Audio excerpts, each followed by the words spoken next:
This is an article from Liverpool Echo. Starbucks brewing up for hospice funds.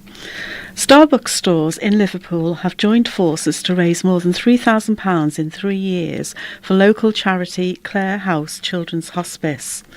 Most recently, the Starbucks teams raised more than £1,000 by taking part in the 5K Santa Dash through central Liverpool, with fundraising from 12 store teams in the northwest, including Liverpool, Warrington and Wigan.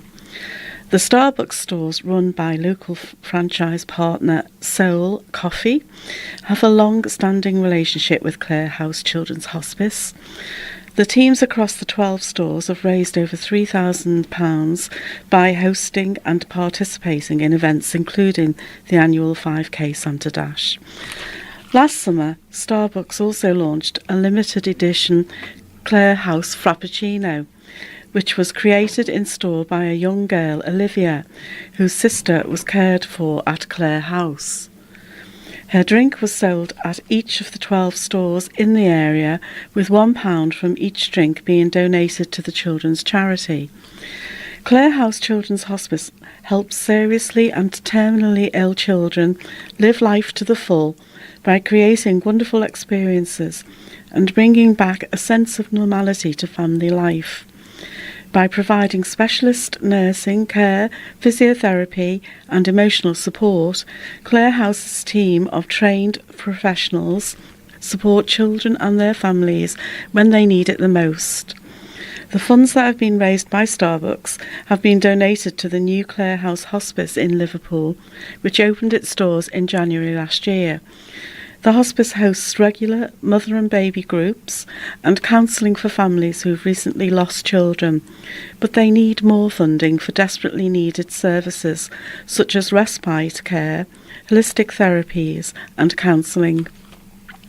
Retail manager at Starbucks franchise partner Soul Coffee, Laura Kelly, said, "I'm so proud of the generosity of our store teams and local communities throughout the North West for their continued support for Clare House. We have worked with Clare House for a number of years and we're delighted the money our teams have raised is being used to support those who need it most." This is an article from Echo of Thursday, February the 14th. Street parties to celebrate business. Two of Liverpool's most bustling city centre streets will host street parties this year. To showcase what the city does best, Liverpool BID Company is throwing the spotlight on Castle Street and Bold Street for 2 day-long celebrations of food and independent businesses. Back for its second year, Celebrating Castle Street will take place on Friday, May 31st. Visitors will witness a street takeover by some of the city's best-loved restaurants, cafes and bars, who will venture out onto the pavements to showcase the impressive and growing food offering of Castle Street.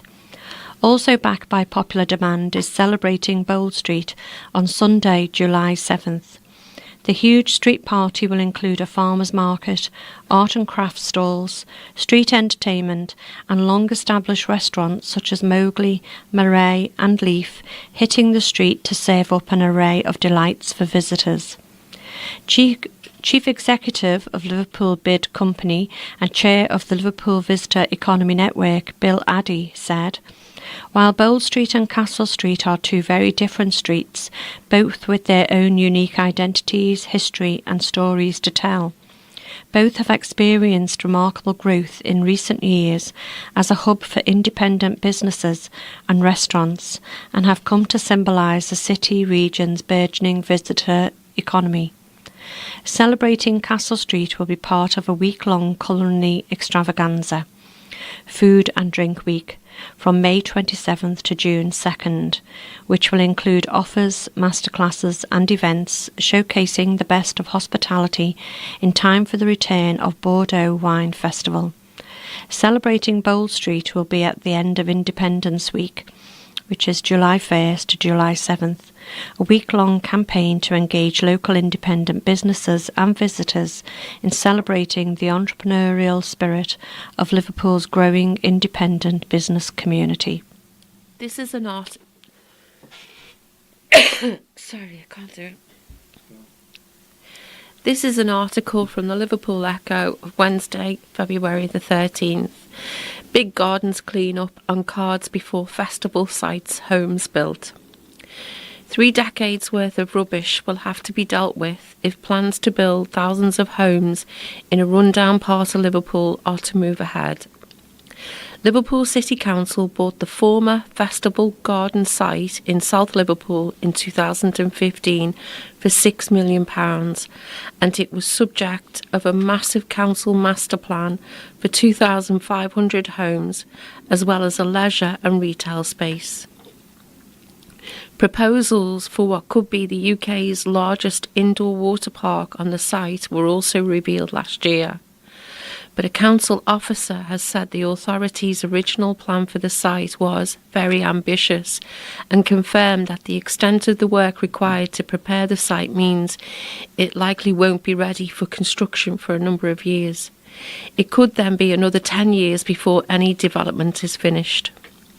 Chris Ridland from the council's development team told the Regeneration and Substantiality Select Committee that 2 areas of the site were previously used as landfill.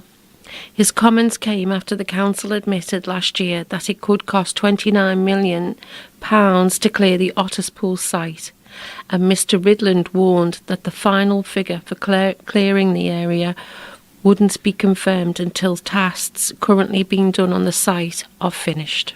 School's historic pipe organ to be restored. The Liverpool Bluecoat School has been awarded a National Lottery grant to undertake a nationally important and innovative music and social project focused on the restoration of its historic pipe organ. The project, called Bluecoat for All, will restore the school's rare museum-quality 1874 built Father Willis organ with a £162,800 Heritage Lottery Fund grant, thanks to money raised by National Lottery players. Once fully functional again, the organ will form not only an integral part of the school's music making, lessons and choral work, but also become the heart of regular public concerts for the first time. The project will also include forming a 50-member community choir, digitally cataloguing the school's archive and making it publicly accessible on a new website, plus developing a community outreach programme with local primary and specialist schools. The grant is the second round award of the Bluecoat School's total £180,600 bid to the Heritage Lottery Fund, having already secured an initial £17,800 development grant. Bluecoat School also raised a further £32,155 in match funding for the project from charitable trusts and donations from friends of the school. As a result, Liverpool-based organ builder Henry Willis and Sons Limited, which previously constructed the instrument, will undertake the restoration, thereby renewing the historic connection with this renowned company. Once restored, the Father Willis organ will be the prominent focal point of a wider major refurbishment of the school's 1906 built assembly hall, named Shirley Hall, in honour of a former trustee and benefactor W.H. Shirley. This peerage-style organ was initially installed in the original Liverpool Bluecoat School building, now Bluecoat Arts Centre, in Liverpool city centre in 1874, and 32 years later was moved to the school's present magnificent premises at Wavertree, South Liverpool, fatefully saving it from the destruction in the Liverpool Blitz. It is now listed as part of the school's Grade 2-star interior. The organ is of international significance on account of its size and originality, having had minimal alterations in its 144-year history. The instrument was superbly built from the finest materials: oak, cedar, ivory, rosewood, leather, phosphorescent phosphor bronze and brass with spotted lead and tin pipework. It retains original mechanical key and stop actions, wind system and pipes. To create a legacy using the restored Father Willis organ, the school will launch a Bluecoat Organ Scholarship Scheme for its pupils and external students with a pilot. Students from Abbottsley School in Woolton have been gaining hands-on experience at a local farm thanks to Food for Thought. Food for Thought is a unique not-for-profit school meals company that is owned and managed by all of its partner schools. The organisation works with Dutch Farm, an urban farm in Garston, which belongs to Liverpool YMCA. Established in 2012, the project provides a therapeutic horticultural environment for service users of the YMCA. A group of students across all key stages at the largest specialist school in Liverpool have been getting their hands dirty at the farm and taking on a range of responsibilities, such as turning over the ground ready for spring, cleaning and also feeding animals such as the pigs, chickens and ducks. The school also has adopted an area of land that is described as a wild space. Students are tasked with looking after it and sharing it with others so that everyone has a chance to learn how to grow their own produce. And this is an article from Friday the 8th of February, Echo. Veteran Dennis to return to sea for 75th anniversary of D-Day. A modest Merseyside war hero is going back to sea for the first time since leaving the Navy to take part in this year's 75th anniversary D-Day commemorations.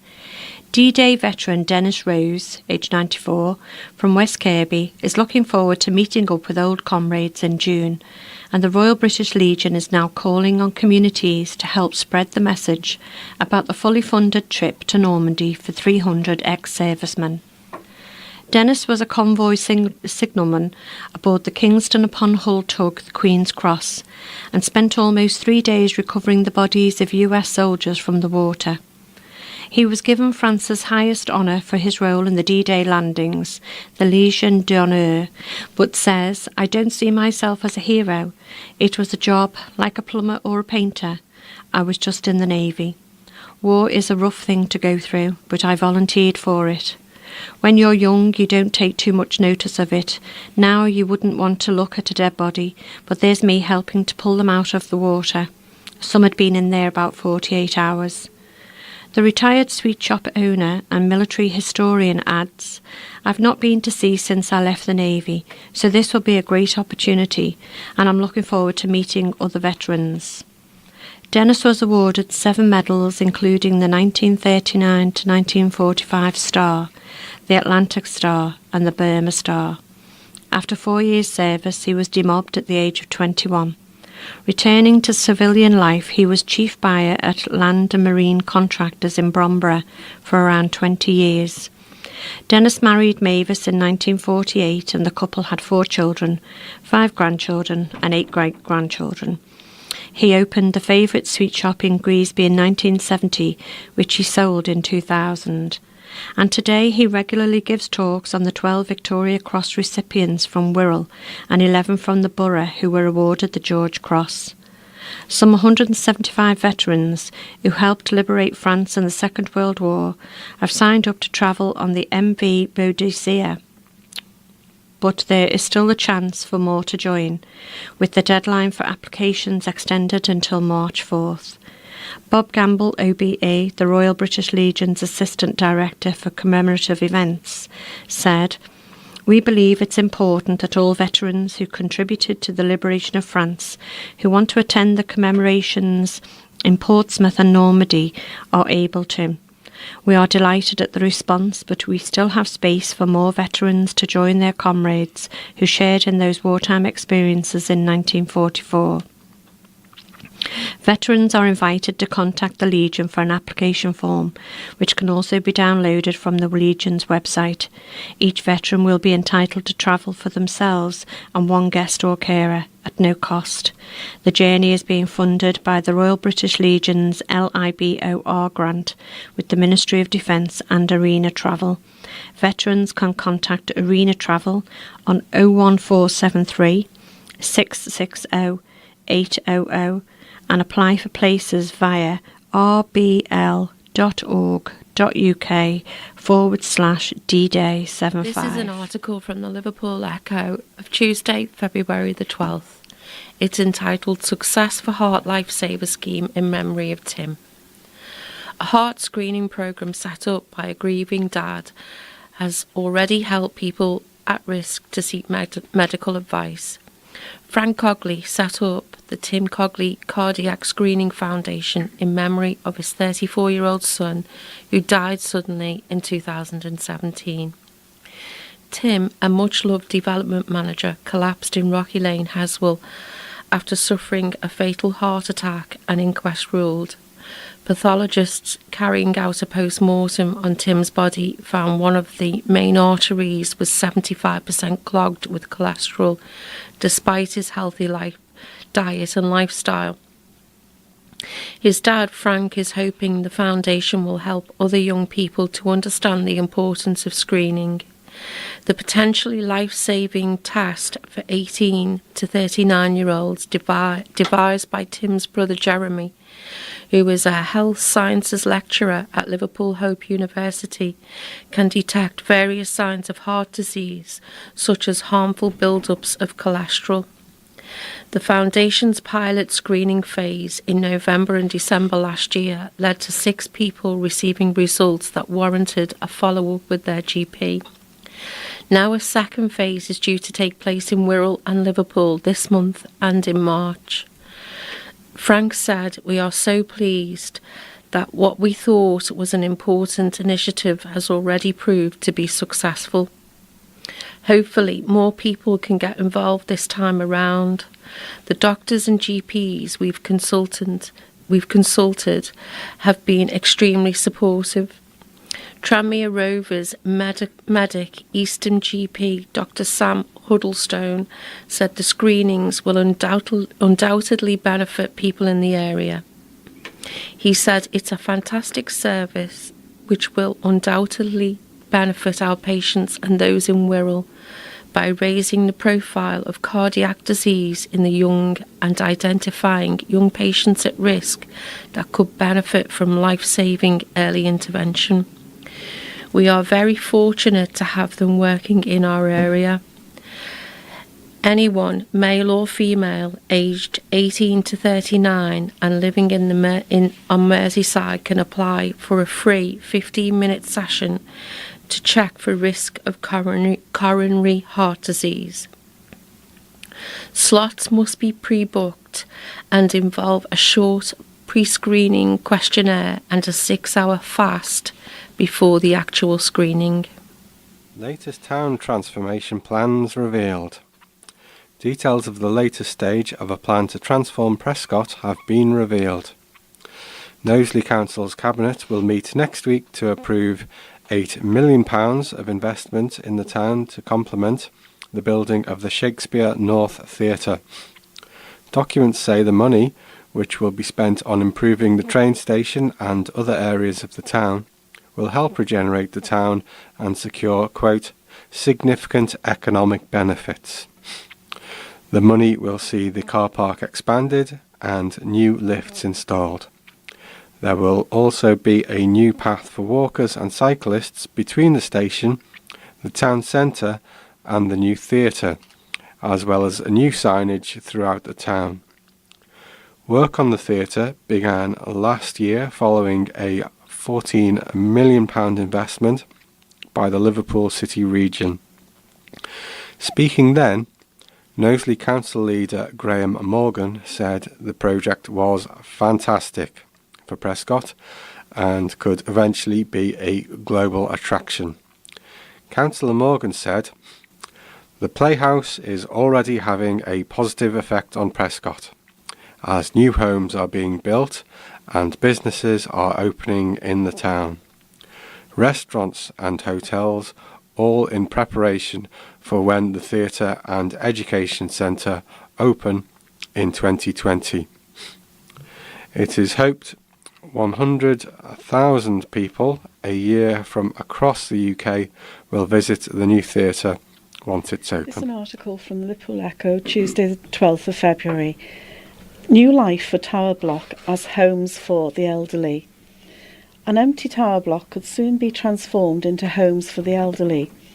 In June last year, One Vision, who took ownership of all of Sefton's tower blocks in 2005, said they were in the process of decanting around 90 tenants from Earlham House on Church Walk in Bootle.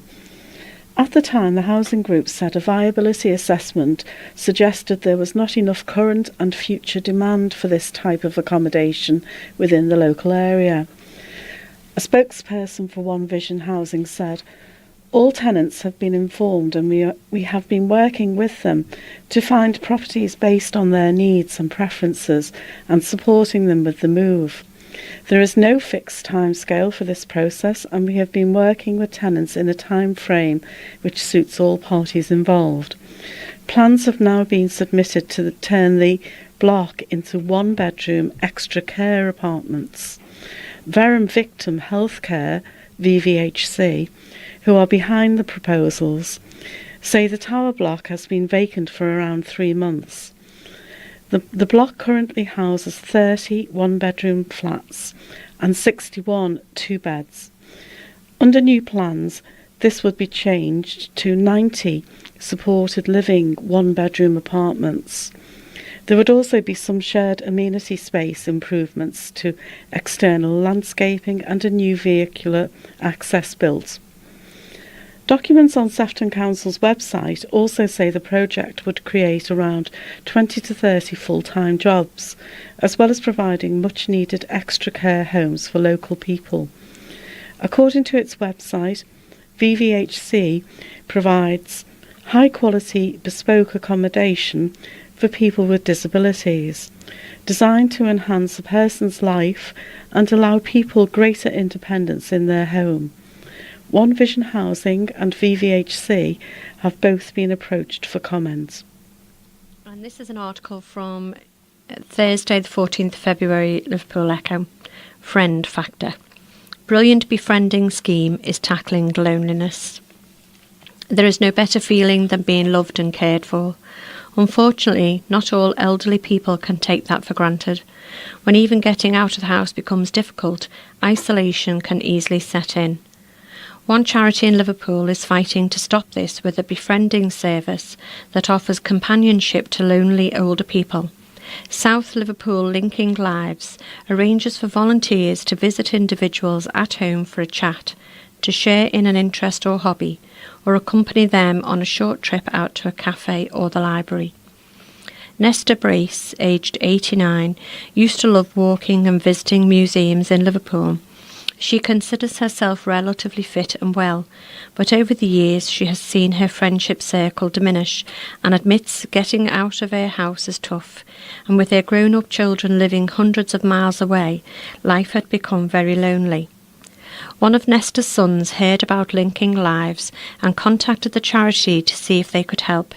They paired Nesta with Patricia Harley, who is in her late 70s but can still drive and get around. Linking Lives Liverpool has matched 20 people since starting in 2017. 10 more older people will be introduced to volunteers soon. According to Age UK, Wavertree, Liverpool is in the top 60 most lonely areas for older people in the UK. Coordinator Hannah McLaughlin said, "It is sad to think people can go a whole week without speaking to someone and that every day is the same. For those who are visually impaired, it can be even worse. They can't read or watch television." To volunteer, call Hannah on 07858 570 301.